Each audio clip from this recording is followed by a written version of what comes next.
Welcome back. Today, we're jumping into one of the most famous and, frankly, most revolutionary speeches ever given.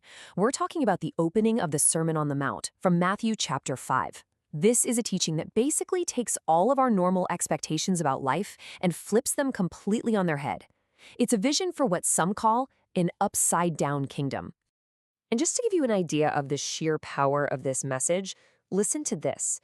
The ideas here were so profound that Mahatma Gandhi, who, by the way, was not a Christian, was so captivated that he tried to build his entire life and philosophy around them. That's the kind of impact we're talking about here. It's history-altering stuff. So, let's set the stage. Picture a hillside right by the Sea of Galilee. Jesus has been teaching and healing, and his fame has just exploded. I mean, we're talking massive crowds, tens of thousands of people from all over flocking to him. He literally has the attention of the entire nation. Now, with an audience that big, you'd probably expect a nice, feel-good, crowd-pleasing speech, right? Well, Jesus delivers the exact opposite. What he says is a religious shock. It's a cultural paradox. This speech wasn't designed to make people comfortable. It was designed to completely upend their understanding of happiness, success, and what it even means to be a good person. And this is right where he starts, by completely redefining what the good life even is. He kicks things off with a series of statements that just challenge the very foundation of what people then and now think it means to be successful or happy. Let's just pause here for a second and really think about this.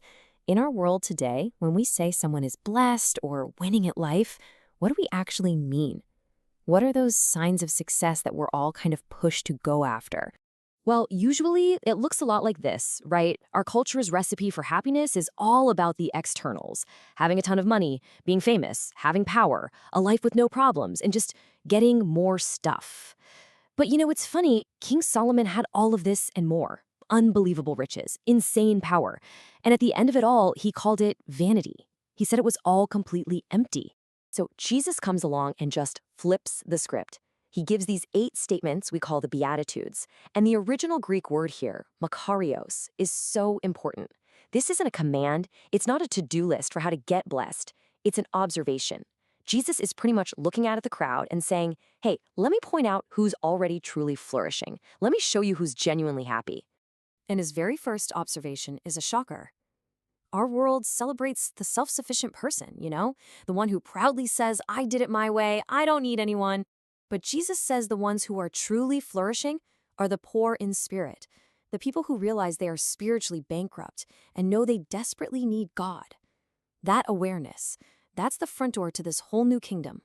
Next, he totally flips our view on pain. Our culture is constantly screaming at us to chase pleasure and run away from sadness. But Jesus says the truly happy ones are those who mourn, the people who are brave enough to actually face and grieve the brokenness inside themselves and in the world. And those are the people, he says, who will find comfort. And this slide, it perfectly captures another one of these paradoxes. The world values the proud, the powerful, the ones who dominate, but Jesus praises the meek. Now, it's so important to get this right. Meek does not mean weak. As the source material puts it, meekness is strength under control. It's having power but choosing not to use it to push others around or get revenge. And this pattern just keeps going.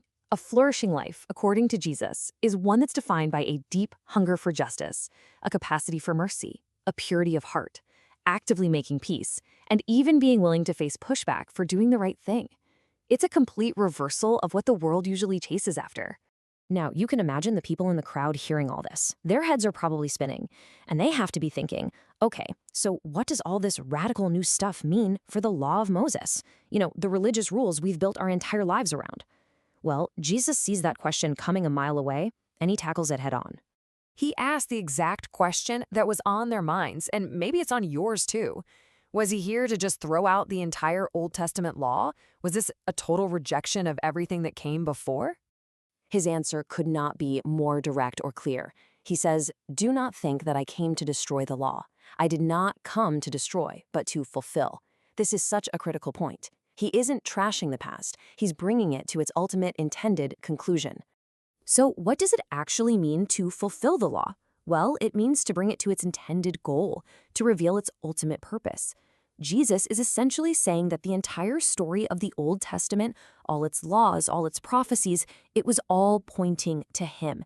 He's the one who completes the picture and shows what it was all really about from the very beginning. Okay, so if the values of this kingdom are internal, things like being poor in spirit, and the old law is being fulfilled, not thrown away, then that leads to a whole new understanding of righteousness. It's not just about following rules on the outside anymore. It's about a much higher standard that starts on the inside.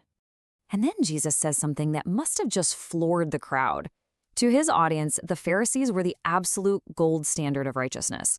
I mean, these were the guys who dedicated their entire lives to meticulously following every single rule. They were seen as the most moral, most upright people, period. So for Jesus to say, your righteousness has to surpass theirs, that would have sounded impossible. What could he possibly mean by that? Well, it meant Jesus was calling for a completely different kind of righteousness. This wasn't about being better at a checklist of rules. It was about a righteousness that starts with a deep, fundamental transformation of your inner life, your heart, your motives, your desires.